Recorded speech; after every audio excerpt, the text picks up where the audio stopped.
hello, selamat pagi. Ya, pagi. Ya, siapa bercakap ni? Nama saya Rozi. Rozi, katanya ada kisah tentang ibu anda di hospital, Saya. Kisah tentang apa ni? Silakan Rozi. Ibu saya ni dia ada macam-macam penyakit, tapi disahkan daripada doktor yang dia ada kidney failure. Yang dia tak boleh bangun daripada tempat tidur dia. Jadi sekarang saya ni macam tak percaya pasal ibu saya ni orang ni dulu tukang masak. Jadi bila saya jumpa pakar tengokkan ibu saya, tapi orang tu dia tak boleh pergi hospital pasal normally orang hospital cakap kita tak boleh bawa orang ubat pergi dekat hospital semua kan.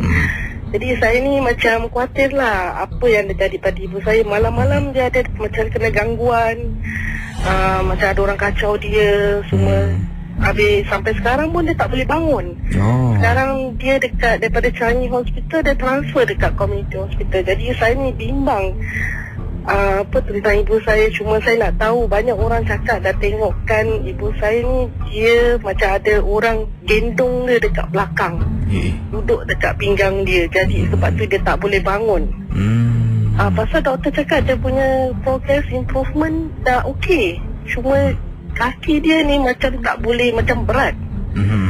Jadi ibu anda di hospital sekarang ni ke macam mana ni? Masih dekat hospital daripada 21 hari bulan 2 yang dia masuk sampai sekarang.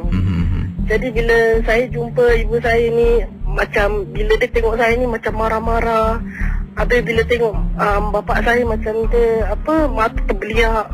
Jadi ada orang juga lah yang macam ada ilmu sikit, orang datang tengok kan, dia cakap ibu awak ni macam ada benda yang duduk dekat. Dua orang yang cakap macam ini. Jadi saya ni macam percaya tak percaya pun susah kan. Jadi bila saya ingat macam nak minta kalau Pak Radin yang selalu telefon tu boleh bantu ibu saya tak sampai hati tengok ibu saya kan.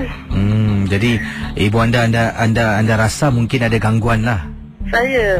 Jadi anda kata dia tak boleh bergerak seolah-olah macam didukung gitu pasal dua orang yang datang tengok ibu saya, satu orang dia datang tengok ibu, tapi yang lagi satu dia tengok daripada rumah, minta nombor nama penuh sama tarikh lahir dia.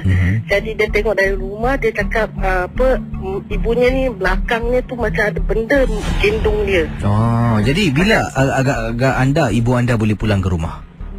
Dijangkakan doktor tu 5 hari bulan 4, tapi belum confirm lagi, belum garanti. Pasal dia langsung separuh kaki dia tu tak boleh bergerak langsung, tak boleh macam berjalan. Itu yang saya khawatir tu. Pasal dua orang dah cakap gitu, saya macam khawatir sangat lah. Jadi kalau anda ingin minta bantuan sesiapa yang boleh bantulah ya. Saya pasal saya ingat kalau boleh minta bantuan daripada Pak Radin, pasal orang banyak cakap Pak Radin bagus. InsyaAllah saya akan cuba usahakanlah Nanti anda tunggu sekejap, saya dapatkan nombor anda dan saya akan cuba berikan pada orang-orang yang tertentulah sebentar ya.